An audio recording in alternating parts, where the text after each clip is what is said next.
La salle de réunion de Lefebvre et Fils ressemblait davantage à une chambre d'exécution ce matin-là. 5 paires d'yeux m'observaient avec différents degrés de mépris alors que j'étais assise à l'extrémité de la grande table en noyer massif, l'ultimatum de mon père flottant encore dans l'air commun. Poison. Les papiers sont assez simples, Alexandra, a déclaré mon frère aîné. Maxime, la voix dégoulinante de cette condescendance qui lui était si familière. Tu revends tes parts à la holding familiale au prix convenu, c'est une rupture nette, et tout le monde passe à autre chose. J'ai baissé les yeux vers le document posé devant moi, 20 pages de jargon juridique qui effaçait purement et simplement ma participation dans Lefebvre Technologies, l'entreprise que mon grand-père avait bâtie à partir de rien dans la banlieue lyonnaise. Cette même entreprise que j'avais contribué à transformer, passant d'une usine de composants électroniques en difficulté à un véritable géant de la tech européenne au cours de la dernière décennie. Et si je refuse, ai-je demandé, bien que je connaisse déjà la réponse. Le poing de mon père a frappé la table assez fort pour faire trembler sa tasse d'expresso. Alors tu es viré, plus de famille, plus d'héritage, plus de contacts, tu seras complètement coupé des nôtres. J'ai étudié son visage, ce visage qui rayonnait autrefois de fierté lorsque j'étais sorti major de ma promotion à Polytechnique, avant que Maxime ne le convainque que les femmes ne devraient pas diriger des entreprises technologiques. Ce visage qui souriait sur les photos de famille avant la mort de ma mère, avant que sa nouvelle jeune épouse, Béatrice, ne décide que j'étais une menace pour la future prise de contrôle de l'entreprise par son propre fils. Tu es vraiment prêt à renier ta fille pour ça, ai-je demandé en gardant une voix stable et professionnelle, cette même voix que j'avais utilisée dans d'innombrables conseils d'administration pendant que Maxime s'attribuait le mérite de mes innovations. Tu as cherché tout ça, est intervenue Béatrice. Sa main parfaitement manucurée reposant de manière possessive sur le bras de mon père, si seulement tu avais joué ton rôle et accepté le poste que nous t'offrions. Ah, oui, le fameux poste, directrice de la communication et du mécénat, un titre pompeux pour organiser des galas de charité à Paris et faire joli sur les photos de presse, faisant fi de mes brevets, de mon expertise technique, ou du fait que j'avais développé l'architecture de traitement quantique qui propulsait désormais la gamme de produits la plus rentable de Lefebvre Technologies. Le prix est plus que raisonnable, a ajouté Maxime en faisant glisser un stylo de luxe vers moi, 10 millions d'euros pour tes parts. La plupart des gens sauteraient sur cette occasion. J'ai ramassé le stylo, le soupesant dans ma main, 10 millions d'euros pour des actions qui valaient au bas mot 50 fois ce montant, des actions qui représentaient 15 années de ma vie, d'innombrables nuits blanches et des innovations qui avaient transformé toute l'industrie française. Et Thomas, ai-je demandé en pensant à mon jeune frère, le seul qui avait toujours soutenu mon rôle dans l'entreprise, où est-il dans tout ça? Mon père a grogné, Thomas comprend ce qui est le mieux pour la famille, contrairement à certaines personnes. J'ai remarqué qu'il omettait de préciser que Thomas était brillamment absent de cette réunion. Probablement parce qu'il s'y serait opposé et leur aurait rappelé tout ce que j'avais apporté à la société. Mais Thomas était à Singapour pour gérer nos opérations asiatiques, à une distance bien pratique de ce coup d'état familial. L'offre expire dans 10 minutes, a lâché Maxime en regardant sa Rolex, le même modèle qu'il avait acheté pour tous les membres du conseil d'administration à Noël dernier, en utilisant les fonds de l'entreprise, bien évidemment.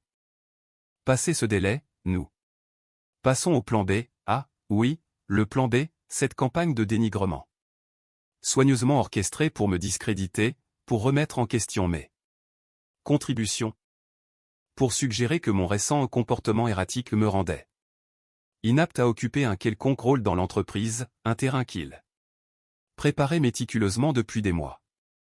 J'ai regardé autour de la table. Une dernière fois, mon père, autrefois mon héros, n'était plus qu'un homme en colère incapable de supporter d'avoir une fille plus intelligente que son fils. Béatrice, la belle-mère qui avait passé 8 ans à me rabaisser à la moindre occasion, Maxime Le frère qui ne m'avait jamais pardonné de mieux comprendre la technologie que lui, et les avocats, des hommes au visage inexpressif dans des costumes sur mesure de l'avenue Montaigne, grassement payés pour assister à cette destruction familiale. J'ai signé, le grattement du stylo sur le papier, semblant incroyablement fort dans cette pièce silencieuse. J'ai signé les 20 pages, chaque signature correspondant parfaitement à mes documents officiels. Puis je me suis levé, lissant mon tailleur pantalon anthracite, le même que j'avais porté à l'enterrement de maman des années plus tôt. Merveilleux, ah. Presque ronronné Béatrice, maintenant nous pouvons tous aller de l'avant. Oui, ai-je approuvé en rassemblant mes affaires, nous le pouvons. Maxime tendait déjà la main vers les documents, probablement impatient de les faire enregistrer avant que je ne puisse changer d'avis. La sécurité va t'escorter vers la sortie, ton bureau a déjà été vidé. Bien. Sur qui l'avait été, ils avaient probablement commencé à l'emballer à la seconde où j'avais mis les pieds dans le bâtiment. Une question, ai-je dit. En m'arrêtant à la porte, l'un d'entre vous a-t-il vraiment lu les rapports trimestriels que j'ai soumis au conseil, la documentation technique, les dépôts de brevets? Mon père a balayé l'air de la main avec dédain, c'est pour ça que nous avons des équipes, n'est-ce pas? J'ai hoché la tête, des équipes. Bien sûr. Je les ai laissés là, suivant l'agent de sécurité à travers ce bâtiment de la Défense où j'avais pratiquement vécu ces 15 dernières années, passant devant les laboratoires de R&D où j'avais développé les technologies qui avaient sauvé l'entreprise. Devant les ingénieurs qui détournaient le regard, honteux ou effrayés de croiser mes yeux, devant le mur. Des récompenses dont beaucoup portaient mon nom, bien que je remarquais qu'elles étaient déjà en train d'être décrochées. Dans le hall, je me suis arrêté pour regarder l'immense portrait de mon grand-père, le fondateur de la société, qui disait toujours qu'en affaires, comme aux échecs, il fallait anticiper 5 coups à l'avance, et je me demandais ce qu'il penserait de la partie d'aujourd'hui. Mon téléphone a vibré au moment où j'atteignais ma voiture, un message de mon véritable avocat, pas celui approuvé par la famille qui avait assisté à la signature, tout est en place. Le compte à rebours commence. Maintenant. J'ai souri en pensant aux autres documents en cours d'enregistrement à cette seconde même, aux sociétés écrans et aux véhicules d'investissement que j'avais minutieusement construits au cours des 2 dernières années. Depuis que j'avais remarqué l'influence grandissante de Maxime sur notre père, et aux ordres de bourse qui s'exécuteraient automatiquement à minuit. Il pensait avoir gagné, il pensait m'avoir forcé à céder mon héritage pour une fraction de sa valeur, mais ils ignoraient que je me préparais pour ce jour précis, plaçant mes pions pendant qu'ils étaient occupés à planifier ma chute. Oubliant la première règle de la technologie, toujours avoir un plan de sauvegarde.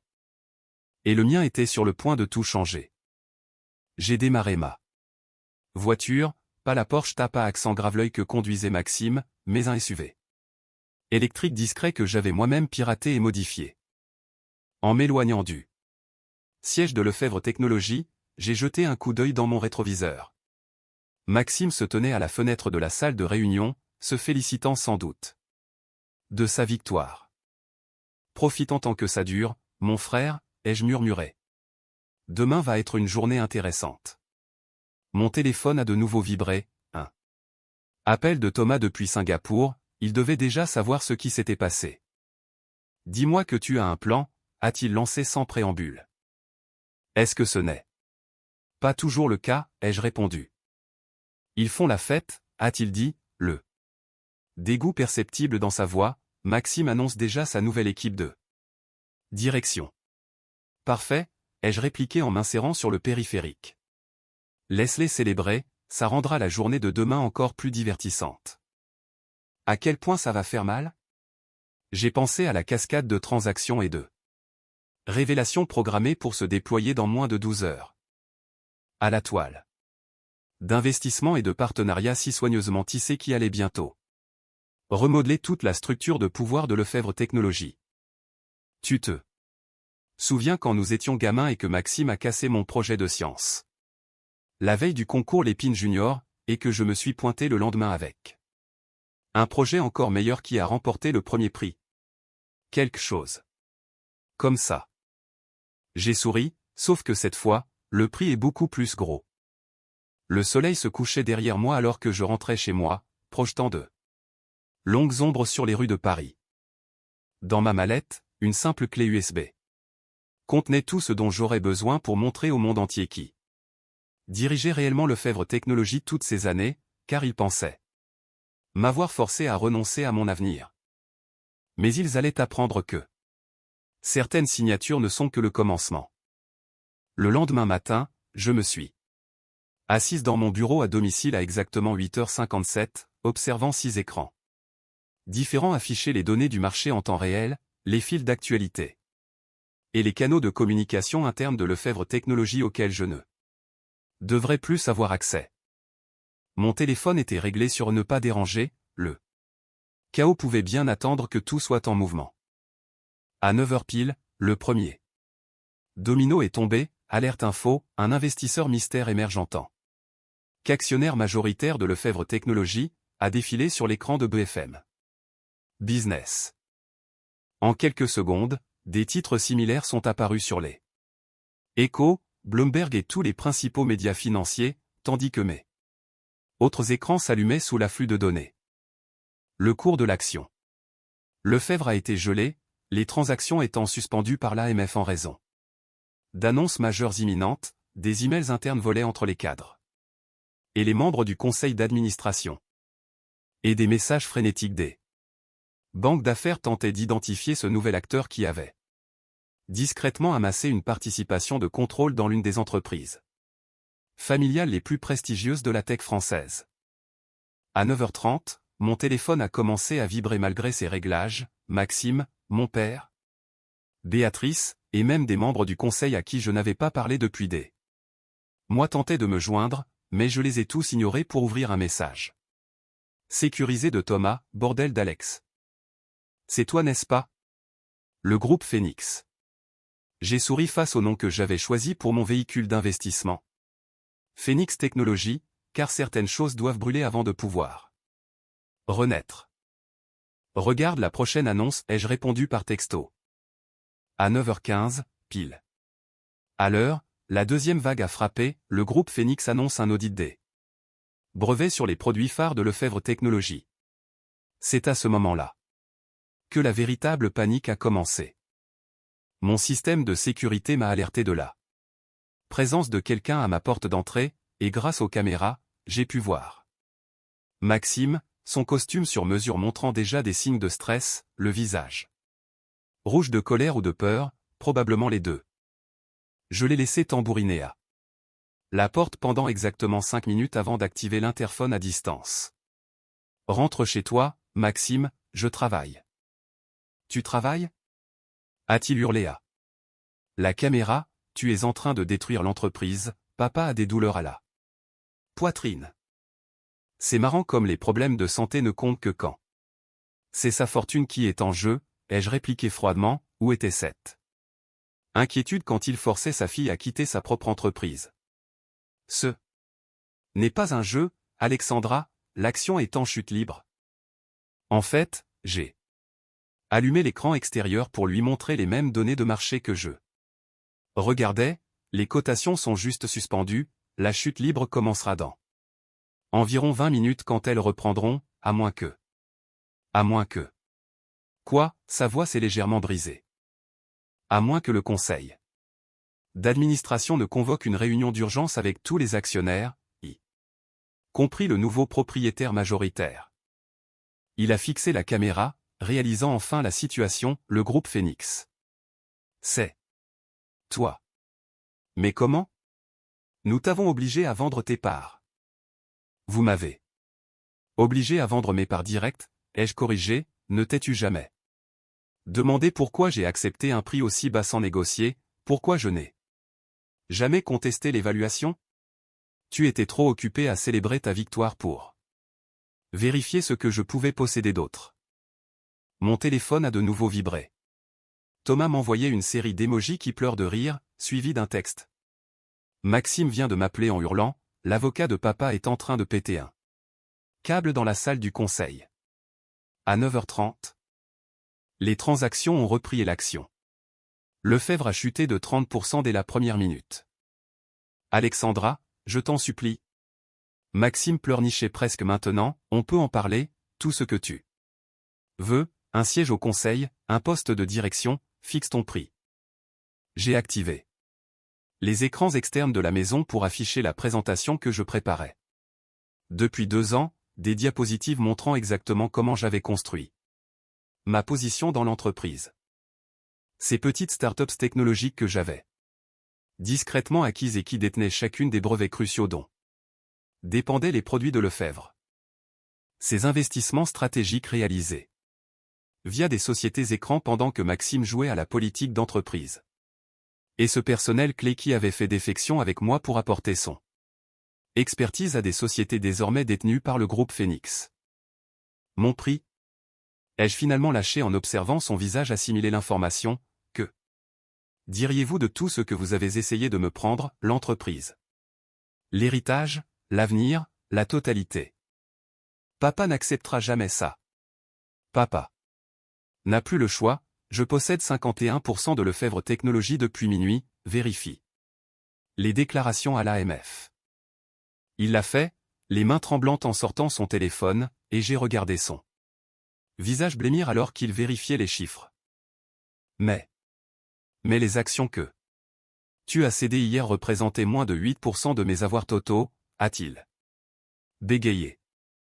Considère cela comme une leçon très coûteuse en matière d'audit préalable.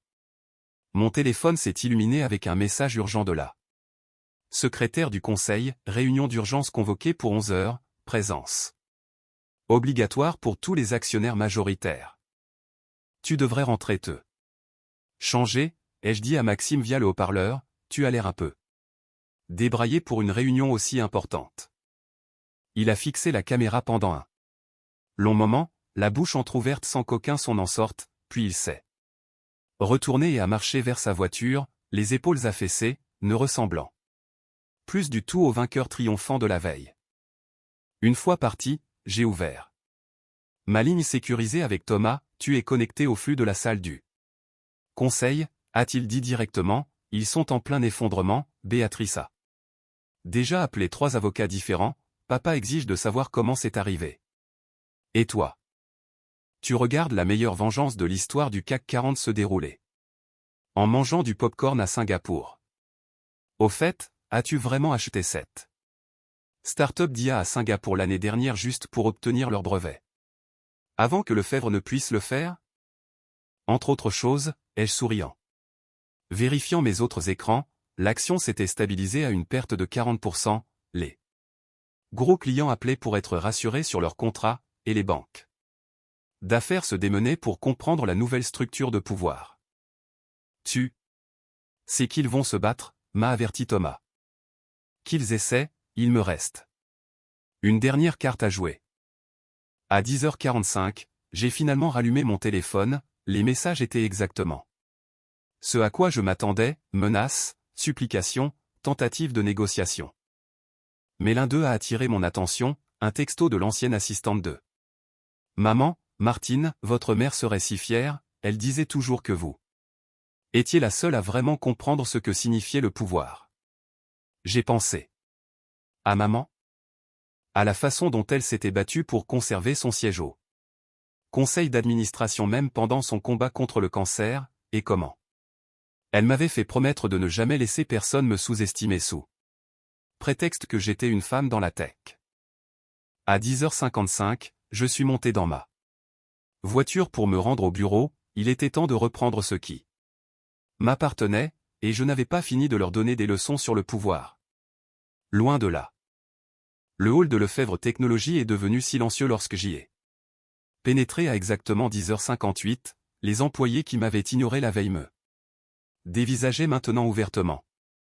Leur téléphone enregistrant discrètement alors que je traversais le sol en marbre dans mon tailleur noir. Signature, non pas la tenue d'entreprise conservatrice qu'on m'avait forcé à adopter, mais le style moderne et élégant qui reflétait mieux qui j'étais. Vraiment. Madame Lefebvre, a balbutié le vigile, visiblement incertain de savoir si mon interdiction de la veille était toujours en vigueur, le conseil. Ils vous attendent. Je sais, ai-je souri en sortant un badge de ma poche. Pas celui qu'ils avaient désactivé hier, mais un passe-mètre que j'avais créé il y a des années, un autre plan de sauvegarde dont ils n'avaient jamais eu connaissance. Le trajet en ascenseur jusqu'au dernier étage m'a donné le temps de vérifier les derniers développements sur mon téléphone. L'action de Lefebvre était toujours suspendue après avoir chuté de 40%, 3 grands investisseurs institutionnels avaient exigé des réunions d'urgence. Et le hashtag Crise Lefebvre était en tendance sur Twitter, les journalistes de la tech reconstituant l'histoire de la fille évincée qui avait orchestré la plus grande OPA hostile de l'année. Les portes de la salle de réunion se sont ouvertes sur le chaos. Mon père était rouge pivoine, hurlant dans son téléphone. Béatrice était assise, rigide sur sa chaise, entourée de 3 avocats, et Maxime faisait les 100 pas près des fenêtres, l'air de ne pas avoir dormi de la nuit. Seul Thomas, présent par visioconférence depuis Singapour, semblait calme, probablement parce qu'il était le seul à savoir ce qui allait se passer. Alexandra, la voix de mon père a couvert le bruit. Qu'as-tu fait? J'ai repris mon ancienne place à la table. Non pas celle à laquelle il m'avait relégué ces derniers mois, mais celle que j'avais gagnée par des années d'innovation et de leadership. J'ai protégé mes intérêts, ai-je répondu calmement en ouvrant mon ordinateur portable. C'est quelque chose que tu m'as appris à faire, tu te souviens? En détruisant l'entreprise, a explosé Maxime, notre action ne vaut plus rien. Elle est temporairement dévaluée, ai-je corrigé, ce qui crée une excellente opportunité d'achat pour les investisseurs qui comprennent la véritable valeur de la société, et en parlant de ça, j'ai activé l'écran principal de la salle pour afficher une présentation complète de l'infrastructure technique de Lefebvre, chaque brevet, chaque innovation, chaque parcelle de propriété intellectuelle qui faisait la valeur de l'entreprise. Parlons de ce qui fait vraiment tourner Lefebvre Technologies. J'allais continuer, mais Béatrice m'a interrompu, nous n'avons pas de temps à perdre. Avec des présentations techniques, nous devons arrêter cette attaque contre notre entreprise. Votre entreprise. J'ai haussé un sourcil, clarifions. La question de la propriété, voulez-vous? Une autre diapositive est apparue, révélant un réseau complexe de véhicules d'investissement et de holdings. Remontant tous au groupe Phoenix, mes avocats ayant passé des mois à rendre ce schéma assez clair pour que même Maxime puisse le comprendre. Depuis minuit, ai-je poursuivi, le groupe Phoenix détient 51% de Lefebvre Technologies, et de plus, par le biais de diverses filiales, nous contrôlons les brevets indispensables à 78% de la gamme de produits de Lefebvre. Impossible, a murmuré mon père, mais je pouvais voir la peur dans ses yeux. Il commençait enfin à comprendre. Les parts que vous m'avez forcé à vendre hier ne représentaient qu'une infime portion de mes actifs, pendant que vous étiez occupé à planifier mon éviction, je construisais quelque chose de plus grand. Quelque chose que vous ne pouviez pas m'enlever. Le conseil n'acceptera jamais ça, a déclaré Maxime, mais sa voix manquait de conviction. Le conseil, ai-je souri, est sur le point d'apprendre des faits très intéressants sur les récentes décisions de la direction, par exemple, la vraie raison pour laquelle notre expansion asiatique a tant lutté le trimestre dernier. Thomas?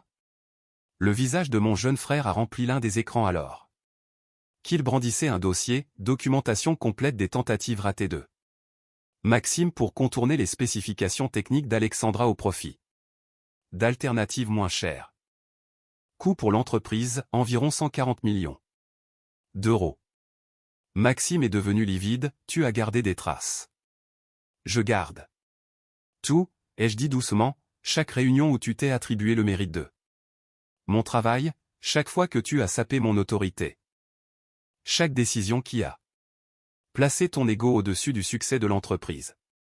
Alexandra, a commencé. Mon père, son ton adoptant soudain celui qu'il utilisait pour les négociations commerciales, nous pouvons sûrement discuter de cela en famille. En famille? J'ai ri, mais il n'y avait aucune gaieté dans mon rire. Était-ce une affaire de famille quand tu as menacé de me renier, quand tu as laissé ta femme me rabaisser systématiquement, quand tu as choisi l'ambition de Maxime plutôt que mon expertise?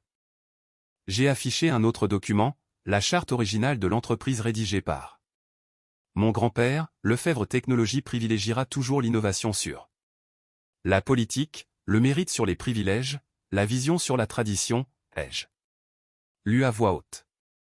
Grand-père comprenait ce qui faisait le succès d'une entreprise technologique, il savait qu'il ne s'agissait pas de nom de famille ou de titre honorifique, mais de créer de la valeur. Que veux-tu? A demandé Béatrice, sa façade si parfaitement entretenue finissant par se fissurer. Tout, ai-je répondu simplement, que l'entreprise revienne à sa mission d'origine, que le conseil soit restructuré pour donner la priorité à l'expertise technique plutôt qu'aux relations politiques, et que la direction, j'ai fait une pause pour les laisser s'imprégner de mes mots, reflète les contributions réelles au succès de l'entreprise. Tu veux être PDG, a affirmé Maxime d'un ton plat. Non, les jeux corrigés, je suis déjà PDG, le conseil va simplement le confirmer formellement dans environ 10 minutes. Mon père s'est levé si vite que sa chaise a basculé en arrière, je ne permettrai pas ça. Votre permission n'est pas requise, ai-je dit en affichant le document final. C'est une assemblée des actionnaires, et je détiens la majorité. Mais avant de voter, vous devez savoir une dernière chose. J'ai activé le dernier écran, un flux en direct de l'INPI, le bureau des brevets, vous vous souvenez de cette architecture de traitement quantique qui propulse nos produits les plus rentables. Celle dont Maxime s'est attribué le mérite?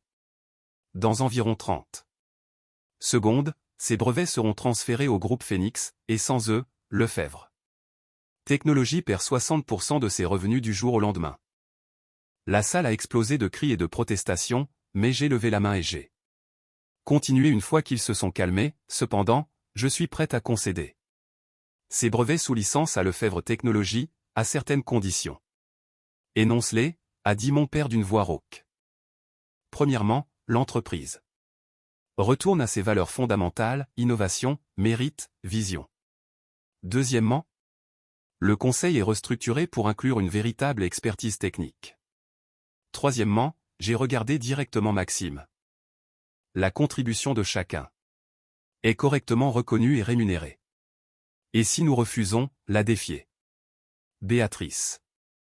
J'ai souri, du même sourire que je leur avais offert la veille en signant la cession de mes actions directes. Alors le groupe Phoenix lance sa propre entreprise technologique en utilisant tous les brevets et innovations que j'ai développés.